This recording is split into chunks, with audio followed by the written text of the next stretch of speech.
Meus amados irmãos, vamos dar início agora a uma breve reflexão sobre os atentados que a Escritura Sagrada tem sofrido nesses últimos tempos. Infelizmente, todo tipo de ataque tem sido promovido no século XX e também no nosso tempo agora. São ataques que tentam fazer com que as pessoas deixem de crer naquilo que está escrito e passem a crer em alguns engodos e enganos que são promovidos, que são colocados de modo proposital na mídia de massa, no currículo escolar, exatamente para tentar fazer com que as pessoas sigam o erro, esqueçam a criação de Deus, como está escrito na Sua palavra, e passem a crer em outras coisas.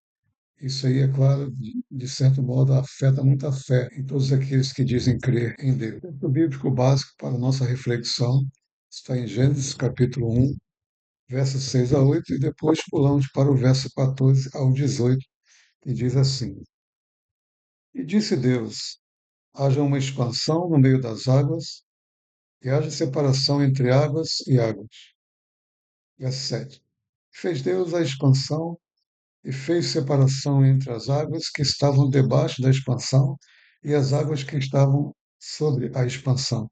E assim foi. Verso 8. E chamou Deus a expansão céus, e foi tarde e amanhã o dia segundo. Agora o verso 14. E disse Deus: haja luminares na expansão dos céus, para haver separação entre dia e noite, e sejam eles para sinais e para tempo determinado, e para os dias e anos. Sejam para luminares na expansão dos céus, para iluminar a terra. E assim foi. Fez Deus os dois grandes luminares, o luminar maior para governar o dia, e o luminar menor para governar a noite. E fez as estrelas. E Deus os pôs na expansão dos céus para iluminar a terra, e para governar o dia e a noite, e para fazer separação entre luz e as trevas. E aqui nós temos que atentar para duas palavras. Primeiramente, quando diz que Deus fez a expansão dos céus, a versão revista e atualizada e várias outras trazem a questão, ou seja, diz que ele criou um firmamento nos céus. A expansão e o firmamento querem dizer a mesma coisa. Ou seja, Deus ele abriu as águas, que como diz lá em Gênesis 1:2, após Deus criar, em Gênesis 1:1, Deus criou os céus e a terra. No princípio, né, Deus criou os céus e a terra. E agora ele vai mostrando, né, o Espírito de Deus ele se movia, ele pairava sobre a face das águas. Então disse que Deus, do meio das águas, ele fez uma expansão e fez esse céu que nós hoje vemos eles todos os dias, né? Quando olhamos, tanto à noite quanto de dia, quando acordamos, nós vemos claramente que ele está ali como um testemunho perpétuo de que Deus criou todas essas coisas. Portanto, irmãos, a expansão e o firmamento são a mesma coisa. É o nome que Deus dá para aquela força que levanta as águas e faz essa expansão no meio das águas. A palavra hebraica para esse instrumento que Deus usou é a palavra raquia. E a palavra raquia, ela é aquilo que nós lemos como tanto expansão como firmamento. E logo depois, Deus chamou a expansão ou o firmamento de céus, né? Então, assim, na verdade, quando nós olhamos para esse céu que está acima de nós, nós estamos aí olhando para a expansão que Deus fez, para o firmamento que Deus colocou. E em Jó, capítulo 37, verso 18, diz lá de modo claro que esse firmamento é como se fosse um espelho fundido, né? E naquela época não havia espelho de vidro, mas sim era o bronze, né? O bronze se polia, se colocava o espelho, que não era como o vidro hoje, mas era aquilo que as pessoas tinham disponíveis na época. Então, irmãos, esse firmamento, Aráquia, foi chamado céus. Quando nós olhamos para cima e vemos aquele azul dos céus, nós vemos exatamente é como se fosse algo quase que invisível, mas poderoso o suficiente para sustentar as águas de cima, que as águas são azuis. E quando nós olhamos, exatamente, elas são as. Sei que muitos vão dizer, ah, mas isso é difícil de crer. Lembre-se de algo que as pessoas esquecem sempre. Nós aqui não estamos falando de um livro de ciência criada pelo homem. Aqui nós estamos falando de um livro criado por Deus. O autor dele é o Espírito Santo. Que nós estamos falando de matéria de fé, ou seja, Deus criou todas as coisas do modo como ele quis, do modo como ele fez, de modo sobrenatural. Aqui não entra a ciência do homem que vai provar por isso e por aquilo. O homem não tem capacidade de provar as coisas que Deus faz. Então, nesse aspecto, quando nós vemos hoje uma pseudociência querendo se manifestar quanto às coisas de Deus, ela está invadindo uma área que não lhe pertence. Infelizmente, muitos pastores acabaram cedendo ao engodo e passaram a acreditar em coisas absurdas que jamais foram provadas e nunca vão ser, porque elas são como se fosse um tipo de devaneio. Não há como nós crermos naquilo. Surreal, não tem como nós provarmos qualquer coisa daquilo que eles falam. Então, muitos desses pastores jamais estudaram o assunto. Eles disseram, não, isso deixa para a ciência, que é a ciência que tem a resposta para isso. Não. Nós temos que primeiro entendermos que, como servos de Deus, nós somos aqueles que devem defender, fazer uma apologia da palavra de Deus, e é o que está escrito aqui, e nós temos que crer, porque Deus é que deixou aqui escrito para que o seu povo cresça.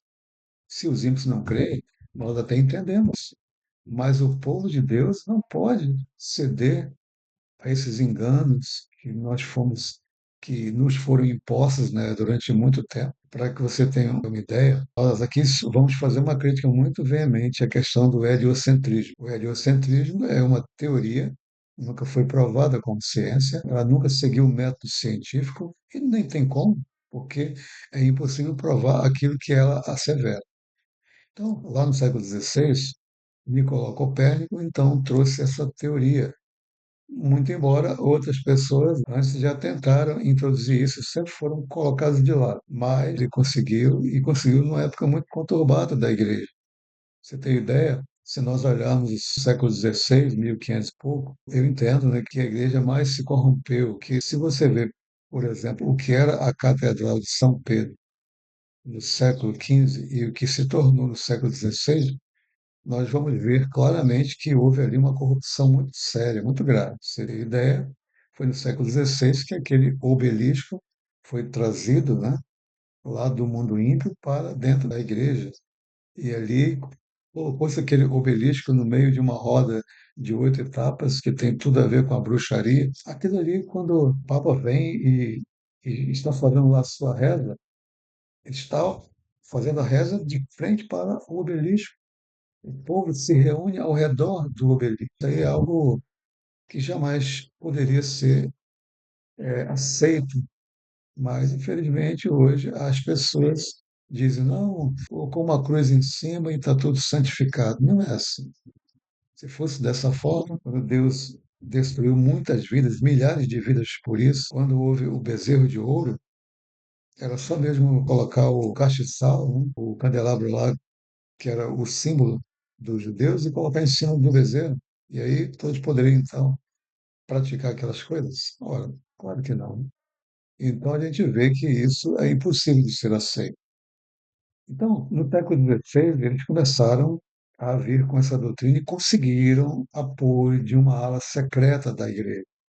Havia alguns ainda que não sabiam o que estava ocorrendo por trás, e a coisa foi se desenrolando. Depois veio Galileu Galilei, no século XVII, e aquela luta dentro da igreja, porque já pessoas, falsos profetas, pessoas que estavam dando voz às trevas ali dentro, e aí introduziram esse tipo de coisa, de modo sorrateiro. Mesmo assim, a humanidade em si, o povo em si, a massa, não foi atingido logo. Passaram séculos, só no século, lá para o fim do século XIX é que isso começou, lá para o fim mesmo, começou a ser aceito por uma elite maior, alguns do povo que tinham acesso a isso, mas apenas com a criação da NASA em 1958, claro, também tinha a questão da criação da mídia de massa, cinema e TV, eles começaram então a reprogramar a mente das pessoas para que elas pudessem estar absorvendo isso e terem o seu inconsciente coletivo transformado. reprogramado. Por isso, hoje em dia, isso está até em currículo escolar. A criança, quando nasce, já logo começa a ser acostumada lá nos seus livros de escola com aquele globinho da NASA para incutir na mente dela, para que ela cresça já com aquele ensinamento errôneo e quando ele for maior, dificilmente vai conseguir tirar aquelas coisas que já estão tão enraizadas em tudo aquilo que ele foi passado. E, infelizmente, até os filhos dos crentes estão sujeitos a isso. Porque nós os colocamos em escolas, a maioria das vezes, são escolas cristãs. E pessoas vão, ou seja, nossos filhos vão para lá para aprender essas heresias, esses engodos. Lá eles vão aprender que o homem veio do macaco, que o homem não foi criado por Deus conforme está na Escritura. Então, nós estamos no meio de todo esse engodo aí. Mas o nosso foco hoje é falar sobre a questão do heliocentrismo e da criação de Deus conforme está escrito na Escritura. Nós temos que ter em mente essa matéria, ainda que envolva coisas físicas, mas envolve a criação dessas coisas, de como elas foram criadas e da ordem que Deus deu para os luminares, que são as estrelas, as constelações, os planetas, as galáxias, tudo isso é luminar, que foi colocado no firmamento dos céus para iluminar a Terra. É isso que a Bíblia diz e é isso que os cristãos devem crer. Se nós formos de encontro ao que está escrito, nós vamos estar indo de encontro ao nosso Deus e de encontro à sua sabedoria. Deus fez todas essas coisas e ninguém pode mudar isso. O testemunho é constante. Você tem ideia? Por mais de 5.600 anos, essa doutrina foi sempre preservada. Esse texto que nós acabamos de ler, nunca houve ninguém para contradizê-lo. Antes tinha uma tradição oral, mas a humanidade foi se corrompendo. Então Deus ordenou para que Moisés escrevesse a tradição escrita, que é a Bíblia Sagrada. Exatamente para que o homem nunca pudesse ter a desculpa de que nunca leu nada sobre isso, nunca viu nada sobre isso, ainda que a criação de Deus está lá para todos os dias e todas as noites as pessoas olharem e verem. Alguém criou essas coisas aqui, porque ninguém pode fazer isso, só os nossos olhos olharem e ver que aquilo ali está acima da ciência humana, acima do conhecimento humano. Ninguém pode sondar aquelas coisas e querer transformá-las como se fosse algo que o homem pudesse fazer ou entender. Não. O homem está longe disso, longe de chegar ao conhecimento dessas coisas. Infelizmente, pastores e mestres têm preferido acreditar no homem ao invés de escolher aquilo que está escrito na palavra de Deus. Então, irmãos, veja bem, nós temos que entender que a Bíblia é a palavra de Deus. A ciência é aquela que segue um método científico exatamente para trazer conhecimentos que Deus permitiu que eles conhecessem. E nesses conhecimentos, muitas coisas boas vieram para a humanidade. Muitas coisas que têm a ver com a física, com conhecimentos que eles puderam aperfeiçoar a tecnologia e o progresso que nós hoje temos. Você tem ideia, muitos podem até pensar, eu sou um anti-ciência. Não, não sou um anti-ciência. Pelo contrário, a minha profissão na Marinha, que era mergulhador, era uma profissão que dependia em tudo da física, das leis da física, das leis de Dalton, de Henry, de Arquimedes. Quando nós estávamos mergulhando, quando você estava lá em cima e tinha mergulhadores ali embaixo, muitas vezes a uma profundidade bem alta, nós tínhamos que ter um conhecimento muito grande sobre a mistura de gases que aquelas pessoas iam estar ali embaixo, porque se fosse errado, poderia matá-los. Né? Então, isso tudo é ciência. Nós olhamos hoje para as coisas que nós vemos no progresso, tudo acontece porque a ciência trouxe leis e princípios que puderam fazer com que nós chegássemos a esse tempo de progresso, coisas que nós vemos aqui no mundo. Né? Então, veja, eu não sou contra a ciência, agora eu sou contra a pseudociência, aquela ciência que quer invadir a área da teologia, que quer invadir os céus e quer dar a sua interpretação para fazer com que as pessoas percam a fé no Criador. E é claro que vai vir aquelas pessoas que vão dizer, não, não é bem assim, A ciência e a Bíblia elas se complementam. Isso é um engodo.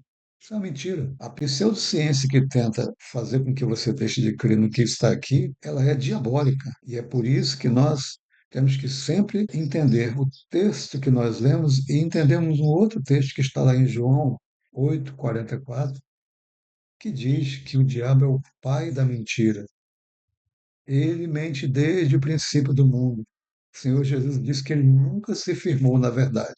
Quando ele fala mentira, ele fala aquilo que é próprio do seu caráter. Então, através da mentira, do engodo, do engano, essas coisas têm sido passadas para as crianças, para pessoas e convenceram o pastor. Tem um pastor até muito renomado, né, que há pouco tempo eu vi um vídeo dele que caiu o queixo. Veja como é que uma pessoa que eu tinha uma boa estima pode dizer um negócio desse. Ele falou que aquilo que diz aqui na Bíblia, no texto que nós lemos, ele fala que as águas de cima são as nuvens. E eu pergunto, por que então Deus teve que criar um firmamento de bronze polido ali para segurar as águas que estão em cima? E as nuvens são tão pesadas que precisava ser assim? Ora, por favor, isso é coisa que não entra na cabeça de ninguém. Isso é ensino de liberais, pessoas que começaram a deturpar ao que está escrito aqui e perverteram a fé e a mente de muitas pessoas. Irmão, você tem que acordar e entender que nós temos que crer no que está escrito, não naquilo que as pessoas dizem. O que é ciência? O que é o método científico? O método científico é aquilo que se inicia pela observação, depois você vai criar hipóteses, depois dessas hipóteses você pode até criar uma teoria. Essa teoria tem que ser submetida ao quê? À experimentação. Vai ter que ir para o laboratório, vai ter que provar que aquelas, ou seja, as suas hipóteses são realmente comprováveis. Depois disso, se ela for comprovada, aí sim vai virar uma lei ou um princípio. Mas se ela não for comprovada, o que vai acontecer? Vai voltar para o começo para reciclar as hipóteses. Isso é ciência. Agora, o cara vem e cria uma teoria que ele não pode provar e coloca isso como aquilo que é a regra de fé da humanidade. Eu trouxe aqui a Escritura para lembrar você. Lembra que isso aqui, a palavra de Deus é a nossa regra de fé e prática, ou não serve mais para você? Ou os liberais conseguiram te convencer que isso aqui é tudo simbólico, é tudo historinha que foi contada, é tudo lenda. E a verdade é esse engodo do heliocentrismo. Pois bem, vamos para o texto então. O texto diz lá, a partir do verso 6, que Deus então criou essa expansão. Ele pegou o firmamento e levantou as águas e criou ali um espaço no meio, que é isso nós conhecemos como os nossos céus hoje. Todos os dias nós olhamos para ele. Todas as noites nós olhamos para ele e as noites são até melhores que nós vemos não apenas o céu que Deus criou, mas vemos os luminares, planetas, as galáxias, estrelas. Tudo que Deus fez está lá em cima, como testemunho perfeito para nós. Então, querido, é óbvio que isso aí foi algo de Deus e algo de Deus é algo sobrenatural. Ele diz: haja luz e houve luz. O autor aos Hebreus diz que tudo foi criado daquilo que não se vê, de nada. Ele ordenou e as coisas aconteceram. É assim que funciona a ciência de Deus. Aí você pode perguntar: mas isso aí é difícil crer e tal. Veja, nós temos contexto para isso. Como eu disse, o próprio livro de Jó 37:18, ele trata sobre essa questão do firmamento. A mesma palavra que está lá, ráquia, aonde ele mostra que são como espelho fundido, né? São fortes, o suficiente para sustentar aquelas águas lá. Temos ainda o Salmo 148, verso 4, que diz assim: Louvai-o, céus dos céus, e as águas que estão sobre os céus. Olha o Salmo aí confirmando Gênesis. Vou ler de novo. Louvai os céus dos céus e as águas que estão sobre os céus. Segundo a Pedro 3,5. Veja o que, é que está escrito lá. Eles voluntariamente ignoram isso, que pela palavra de Deus, já desde a antiguidade, existiram os céus e a terra, que foi tirada da água e no meio das águas subsiste. Terra subsiste no meio das águas. Então, isso tem contexto. Então, queridos, A Bíblia confirma a Bíblia, é o contexto. E por que tanta dificuldade de nós acreditarmos naquilo que está escrito? Será que é incompreensão? Eu até entendo que muitas pessoas podem dizer, eu não entendi isso aí. Mas lembre de uma coisa, ainda que você não entenda, você como cristão e servo de Deus, você tem que crer, porque a Bíblia, ela é muito clara, é clara no sentido de ter ali um enunciado que está escrito do jeito que ele é, a gente não tem como mudar. Está escrito porque Deus quis que ali estivesse assim mesmo. Então, ainda que você não crê, ou seja, que não entenda, mas você tem que crer, porque o autor disso é o Espírito Santo de Deus. Se Deus colocou assim, eu tenho que crer do jeito como está aqui. Ah, mas a sua interpretação pode estar errada. Irmãos, quem foi que disse que Deus deu ao homem o direito de interpretar a sua palavra a seu bel prazer? O texto bíblico é o que ele é o que está aqui. O que ocorre é que você fica ouvindo um monte de burburinho, de engodo, e aí você começa a questionar o texto bíblico. Então, o texto é o que ele é. Aceite como ele é. Veja, nós temos textos figurados, temos textos apocalípticos, tem textos que são bem claros com relação a isso. Mas o texto aqui, Deus disse para Moisés escrever exatamente como ele criou os céus e a terra. Que não tem nada de simbólico, de figurado, de poético, como muitas pessoas dizem. O texto aqui é exatamente como ele está escrito, para nós compreendermos desse modo. Então você não pode dizer que não compreende ou que não interpretou direito e por isso você não. Não, você tem que crer naquilo que está escrito, como está aí. Vamos continuar agora no verso 14. Disse Deus: haja luminares na expansão dos céus para haver separação entre dia e noite. E sejam eles para sinais e para tempos determinados, e para dias e anos. Então, Deus colocou os luminares na expansão do céu. Colocou lá as estrelas, as galáxias, os planetas. Mas, pastor, planetas? Sim, que quando você olha para o céu, os planetas eles brilham igual às estrelas. Mas a NASA vai dizer, mas os planetas eles não brilham, eles refletem a luz do Sol. Eu acho que esse é o mesmo engodo que eles falam com relação à Lua. Que a Lua, segundo a palavra de Deus, ela tem brilho próprio. Você vê aqui, por exemplo, verso 16 do capítulo 1 de Gênesis. E fez Deus os dois grandes luminares, o luminar maior para governar o dia e o luminar menor para governar a noite. A Lua é um luminar menor do que o Sol, sim, mas é um luminar. Ah, mas ela não tem luz própria, é o Sol que. Veja, quando Deus diz que é um luminar. E tem contexto bíblico para isso.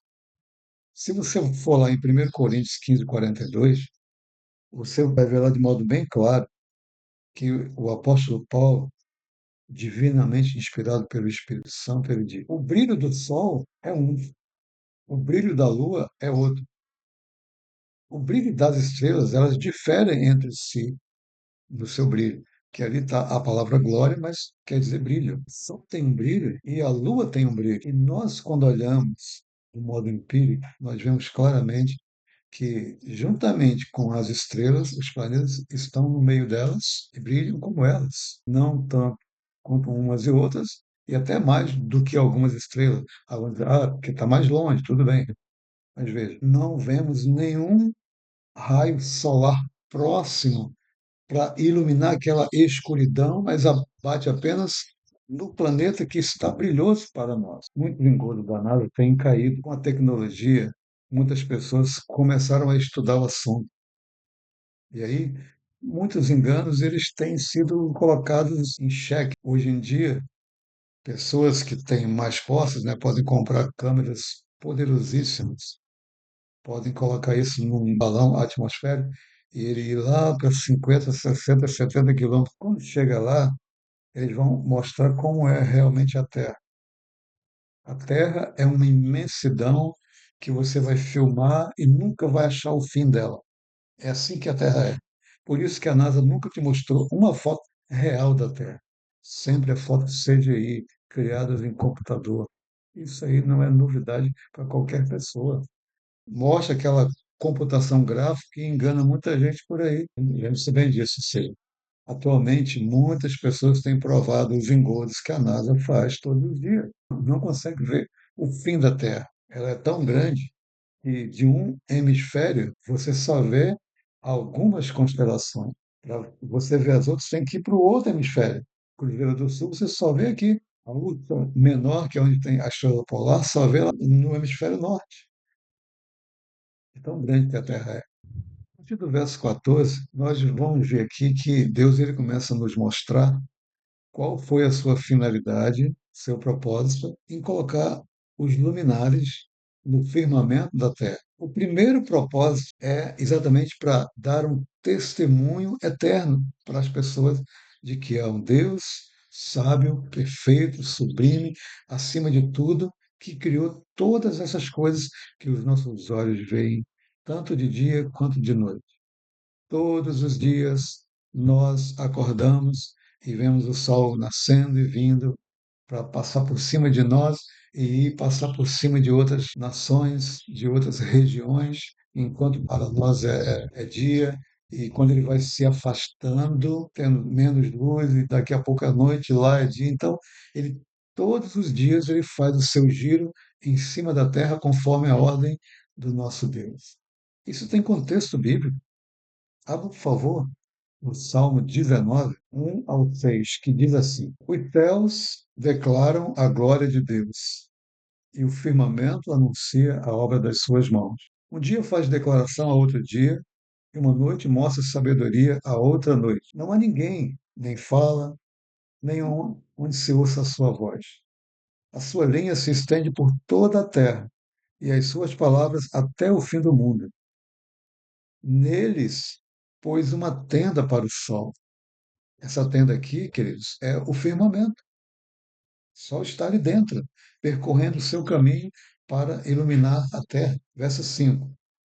O qual quem está, esse pronome aqui se refere ao sol, o qual é como um noivo que sai do seu tálamo, dos seus aposentos, e se alegra como um herói a correr o seu caminho, a percorrer o seu caminho. Bom, se ele percorre o seu caminho, é porque ele se movimenta. Eles vão dizer, mas isso aí é porque quem escreveu Gênesis ele era ignorante, ele não sabia de astronomia como Copérnico sabia, como Galileu sabia, como Newton sabia. Mas o autor da Escritura é o Espírito Santo, que fez todas essas coisas. Ele sabia, ele conhece tudo, ele é onisciente, conhece todas as coisas. O sol se alegra a percorrer o seu caminho. Verso 6. A sua saída é desde uma extremidade dos céus, o seu curso é até a outra extremidade dos céus. Então ele sai de uma extremidade do céu e vai até a outra extremidade do céu. Nada se esconde ao seu calor. Os céus declaram o quê? Proclamam o quê? A glória de Deus. Então Deus colocou os luminares no firmamento dos céus para que todos os dias as pessoas olhem e vejam. Tem que haver um Deus criador de tudo.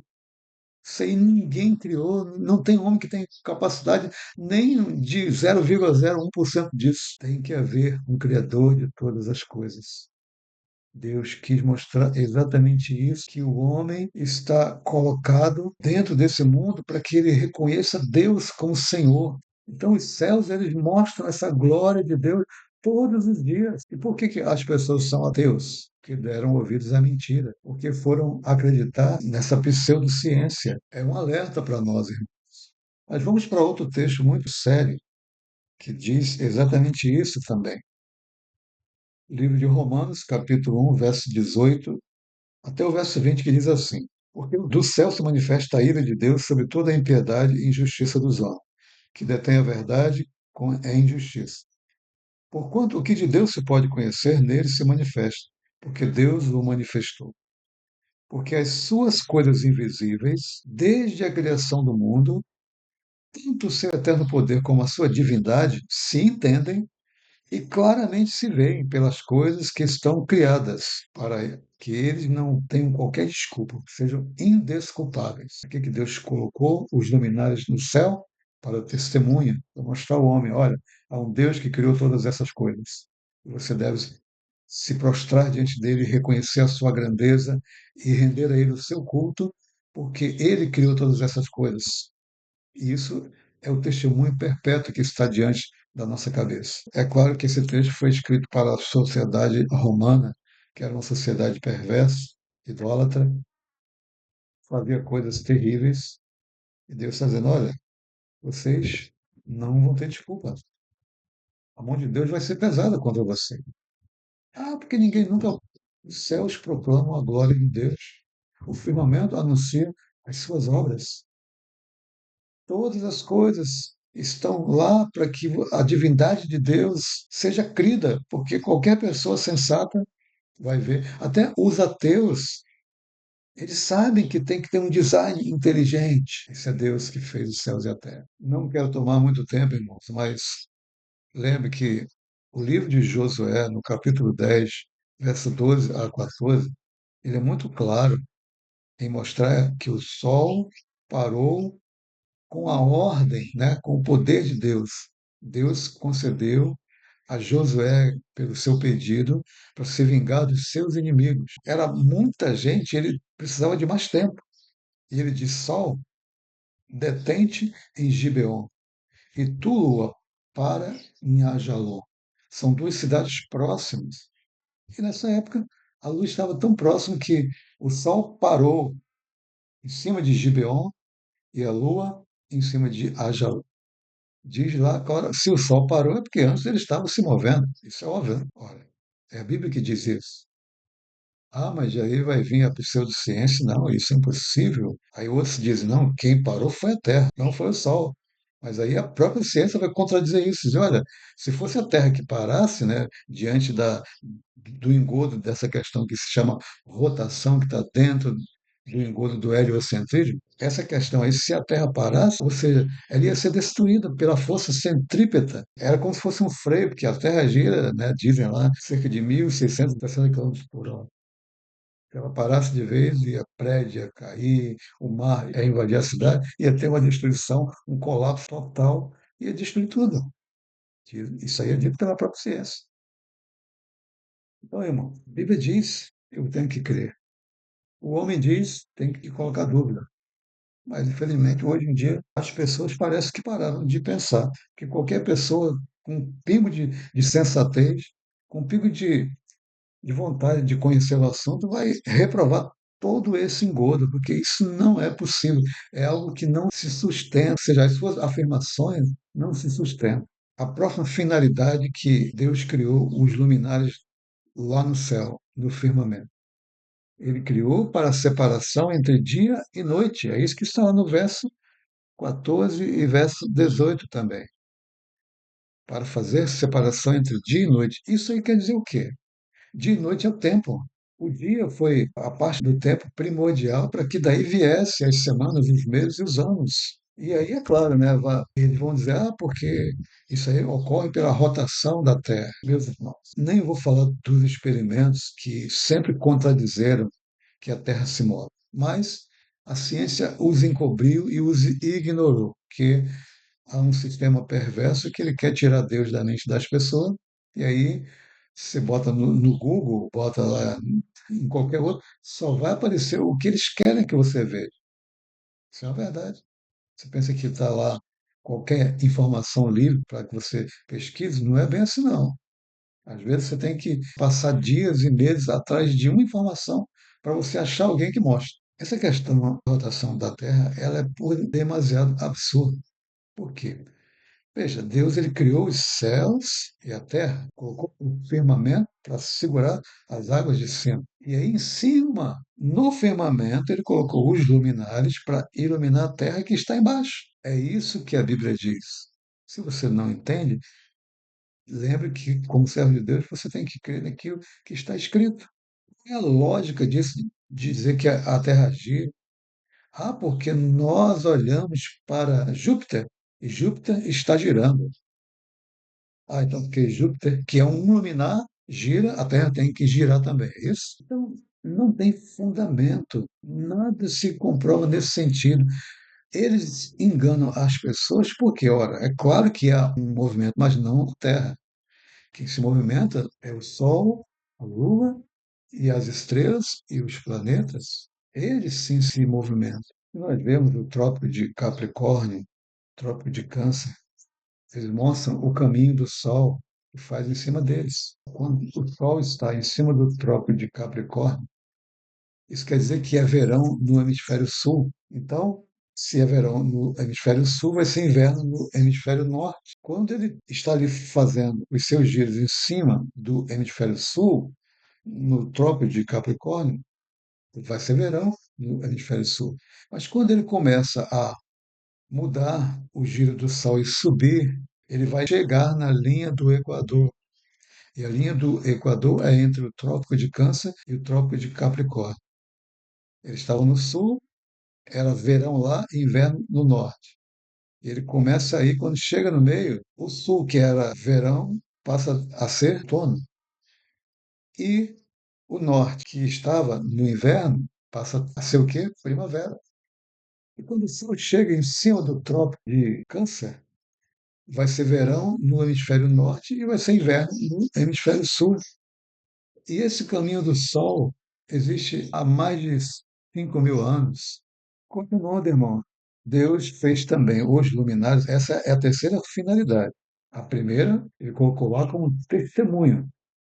A segunda, ele colocou para fazer separação entre o dia e a noite, para criar a primeira unidade do tempo. E agora, ele criou os luminares para sinais, estações, dias e anos. As estrelas, o Sol e a Lua são os responsáveis pelos movimentos. E aí cria não somente a questão temporal, como a questão espacial. Desde o princípio do mundo, os astrônomos já estudaram isso várias vezes. As pessoas elas se guiavam pelas estrelas. Quando você começa a ver pertinho a estrela polar, você sabe que está chegando ao hemisfério norte, ou já chegou, mas ainda não está aonde você quer. Que do hemisfério sul você não vê ela. Quando você chega no hemisfério norte, como eu fui em 86 para a Venezuela. Quando a gente volta, quando a gente passa a linha do Equador, a gente não vê mais Cruzeiro do Sul, né? Que é a constelação que só se vê no hemisfério sul. Aí você volta, aí quando você entra, que está chegando, você começa a ver o Cruzeiro do Sul, você diz, já estou chegando perto de casa. Então, as coisas são assim como Deus fez. As estações do ano, o clima, o inverno, verão, chuva, tudo isso é causado pelo movimento do Sol, da Lua e das estrelas e dos planetas, que são o quê? Os luminares que Deus colocou no firmamento para iluminar a Terra. Essa é uma questão que já foi percebida por muitos povos. O povo judeu sempre fazia as suas plantações baseadas na posição das estrelas. Os egípcios também, quando eles viam que a estrela Sirius estava em uma certa posição, eles sabiam que estava próximo às inundações do Nilo, que era tão importante para eles. Eles já sabiam o tempo de plantar para colher na época certa. Isso aí sempre aconteceu. A pseudociência diz que o inverno e verão é causado pela inclinação do globinho da NASA que se inclina a 23,5 graus. Bom, se eles tiram Deus da cena, tem que dar alguma explicação como acontece. E a NASA fez exatamente isso. Então, queridos, a Bíblia diz algo que eu tenho que crer. Eu não posso ir atrás desses engodos que o homem cria. A quarta finalidade pelos quais os luminares estão lá no firmamento para nós vermos todos os dias e todas as noites é que eles foram criados para iluminar a Terra. Isso quer dizer que a Terra é tão grande que precisa de todos os luminares para iluminá-la. É isso que Deus diz. Que passar disso é de procedência maligna. O sistema solar, dizem lá, de todo o sistema solar, o Sol ocupa a massa de 99,85%. E o que é que sobrou? 0,15% para os planetinhas, né? Enquanto a Terra, que é um dos menores, 0,15%. Se nós formos ver que tem vários outros bem maiores que a Terra, segundo eles dizem, então vai sobrar alguma coisa de 0,000 tal. Então a Terra não é nada. Como que as pessoas conseguem crer em algo assim? Como que ela pode não ser nada se ela é tão grande que de um hemisfério eu não consigo ver constelações que estão no outro? Você vai em um navio, vai em um avião, ele vai ter que romper toda a distância de um hemisfério para começar a ver o que está no outro hemisfério. É muito grande. Hoje em dia não tem mais dúvida disso. É só você procurar o assunto, tentar descobrir, questionar mentiras absurdas que a NASA conta para nós. Irmãos, vou encerrar agora com o seguinte: quem é a NASA? A NASA é aquela agência que foi criada, é a agência espacial, né? E foi através da NASA que dizem que foram até a Lua. Entretanto, quando você começa a pesquisar o assunto, você vai ver que as provas que eles fornecem são exatamente as provas de que eles nunca pisaram lá. Eu não sou cético, não. Eu pesquiso o assunto, eu não aceito qualquer engodo, e eu vou atrás, eu vou correr, eu passo noites estudando, para que eu possa descobrir a verdade. É o que está faltando para muitos pastores que aceitam tudo que se diz, sem correr atrás, sem ver, sem questionar por quê, que está contradizendo a Escritura. Você, pastor, está vendo que eles estão fazendo Deus se parecer que ele não tem inteligência. Porque por que que Deus vai criar todos os luminares e colocar no firmamento para iluminar a Terra, se a Terra é uma poeirinha dessas, que o próprio sistema solar, que é um sistema pequenininho, segundo ele, já seria o suficiente para iluminar demais. 99,85% para 0,00. Gente, isso aí é só pensar um pouquinho para você ver um engodo. Essa mesma NASA que diz que foi à Lua, ou seja, algumas vezes, né? Ela hoje em dia não consegue mais ir à Lua. Foi à Lua quando as coisas mais avançadas que se tinha na tecnologia era o radinho de pilha, era a TV, coisas aí. Hoje em dia, qualquer pessoa que tem celular tem muito mais informações e tecnologia, muito mais do que tinha a NASA há tanto tempo atrás, em 1969, quando ela disse que foi à Lua. E hoje em dia, com tudo isso, você não consegue mais ir. Sabe? Qual é a desculpa? Nós perdemos as informações. Não sabemos mais como ir até a Lua. Hoje em dia a gente vai até Marte, mas até a Lua a gente não sabe mais ir. Você adora ser enganado, é isso? Sim, não entra. Em qualquer pessoa que pense, não tem sustentação. Isso é um engodo. Ela é a rainha do engodo. Não é à toa que quando você vai transliterar a palavra NASA, vai dar numa palavra hebraica, NASA, que quer dizer descaminho. Foi para isso que ela foi criada, para desencaminhar você da verdade e impregnar na sua cabeça a mentira e o engodo do heliocentrismo. Por isso é ensinado na escola. Sabe por que é ensinado na escola?